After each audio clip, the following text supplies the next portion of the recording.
Ladies and gentlemen, welcome to my Thursday and Friday Let's Play of Super Mario World. This is probably going to be a short one. Not probably. It will be a short one. Because, of course, any Mega Man games, I'm most likely going to start doing in December. So, with that said, this one's a blast from the past, because this is the very first Super Nintendo game, obviously, that I played, because after all, it was a birthday gift from my parents. But nonetheless, folks, this is a game with multiple pathways, and, of course, it's going to be a game where I have a lot of rust. And, luck would have it, this would also be the game where the Hurt Thumb Chronicles came into play. So yeah, if you see me fail, that's the reason why. This is basically in my backlog. I've wanted to do this, or for the most part, at least Super Mario Bros. 2, since, well, I completed Super Mario Bros. 3. However, as you can see, I was trying to, use the B button, but I pressed the A button because my thumb was literally hurting at that point. Because, yeah, I did injure my thumb, and I was, literally off for a couple of days because of it. I still got the feeling back, but I did that. Yeah, I know that. I died on World War I twice. Go figure.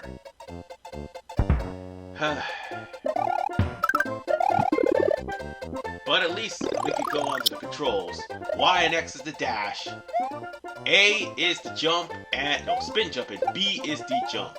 Spin jump will be a actual, yeah, it'll be a mainstay in the Mario series. It will make its return in, Mario 3D games, yes. They'll definitely make its return, because, of course, the spin jump is tied to the tornado shroom, I think. But whatever the case, there's a lot of things that are mainstays here, like bonsai bills, for instance. Oh yeah! Super Mario Brothers Wii World 9. One of those stages, you're literally outrunning a bonsai bill. So, oh god, I just killed myself. Again. Oh, and if you're wondering what those invisible boxes are, we're gonna deal with those in just a moment. They're actually, boxes that are triggered by switches. Surprisingly enough, this game also started the switches, which will make its return in later games.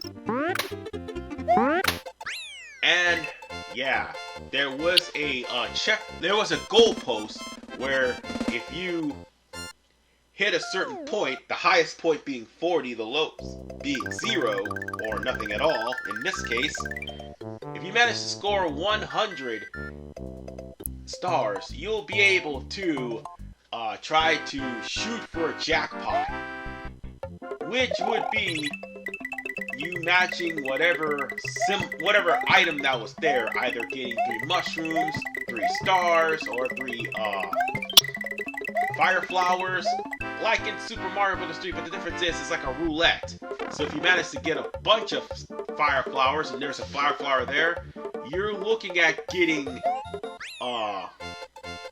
at least, with a combination of 3s, 3 across left, 3 across right, 3 on 3 columns, 3 on 3 columns horizontally and vertically, you're practically getting about 9 lives automatically if you manage to get a whole row of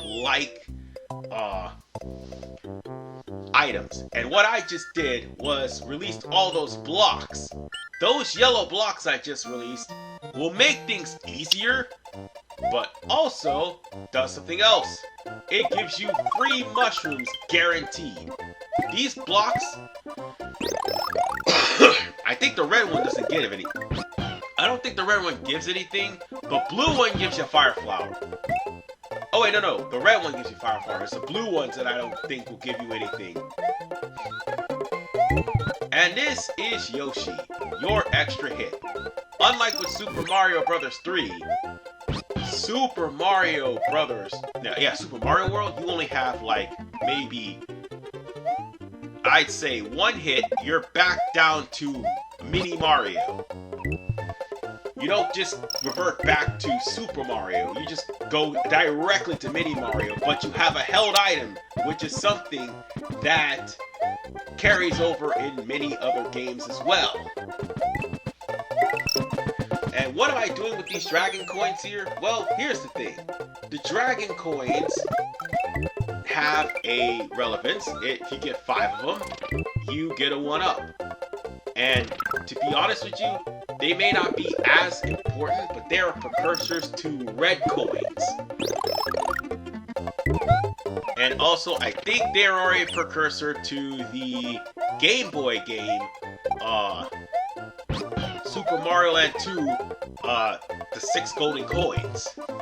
Which, if you manage to get like all 6 golden coins, you would have to face off against Wario, who ransacked the Mushroom Kingdom to take those coins. And also, that asshole that you just saw was Charging Chuck. And Charging Chuck will do everything in his power to either kick footballs in your way, charge at you, and also whistle in the middle of water levels to wake up Rip Van Winkles. And that right there is assholery in its finest. Although I couldn't do anything about the bar, you could tell I'm using the emulator. Still, this is a very, very old game. I'd say 40 years to be precise. Even longer than that. However, I'm not playing the All-Star version of this game because for some reason it feels like, something is wrong with that. And by the way, this is the Fire Flower. And for those who are wondering about that Fire Flower, it's an iconic mainstay in the... Oh, I thought I dumped my Yoshis, but there will be some times when you will have to sacrifice Yoshi, especially to get secrets here in this game. This particular world doesn't have secrets, but that star block right there, if you got 5 dragon coins and came back and hit the star block, you would get a 1-up automatically. But the Fire Flower, unlike with the Mario's 1, 2, and 3, no, actually Mario's 1 and 3, well, technically 2 lost levels, because it's basically Mario 1 but harder.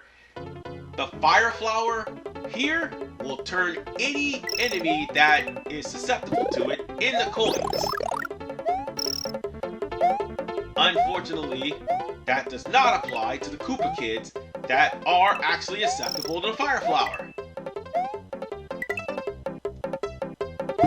And yeah, Past Me could have gotten that, Past Me could have definitely gotten that. Oh god, I'm sinking. Well, sorry Yoshi, I have to sacrifice you, buddy. Yeah, Past Me could have definitely went there and got that power block and dropped all those Koopas, but no. It doesn't matter, we're at the end of the stage now. Alright. Time to leave that stage. We got 70, or I should say 80 star points. And once we reach 100, there will be a mini game. Oh, and the 100 star points to having something great happen, that is carried over, ironically, to the Paper Mario series. Save for Paper Mario Sticker Star and Super Paper Mario and Paper Mario Origami King and Color Splash. But it's Paper Mario and Thousand Year Door that has the... Once you get 100 stars, you get something really good like a level. So yeah. When you look at the past and you look at old games, you realize that without the old games, the new games just wouldn't have those mechanics. And And that just makes things interesting. By the way, we're in our first castle, which is Iggy. Mind you, I think all of the Koopa kids did not have names in Super Mario Bros. 3. I checked in the instruction book, they didn't have names. You had to figure them out. Well, you know Bowser was actually King Koopa, obviously, but you didn't know about the names of all the other Koopa kids. They all had different looks. But Iggy was actually the person who was in charge of Castle 4 in Super Mario Bros. 3. Now he's the very first boss. But there's something similar to the bosses in this game. I think Ludwig's the only one that has a different battle. All of the... Oh, god damn it. I did not mean to do that. I am not going to lose to Iggy. Oh, I did not know I could do that. I did not know I could spin jump the fireball. Alright. There we go. But as I was saying, the Koopas tend to share different mechanics. Like Iggy shares the mechanic with Larry, Morton who you will see in part 2, shares a mechanic with Roy, Wendy will share a mechanic with Lemmy, and like I said, Ludwig is in an island of his own because he's pretty much a different boss battle. And probably the better one of the 7.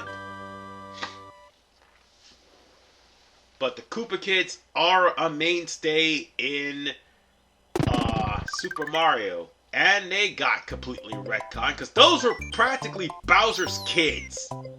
But nonetheless, ladies and gentlemen, after we just got finished taking to task Yoshi's Island, I'll see you all in the next episode as we start Donut Plains. This is Iron Man 95. Peace out and take care.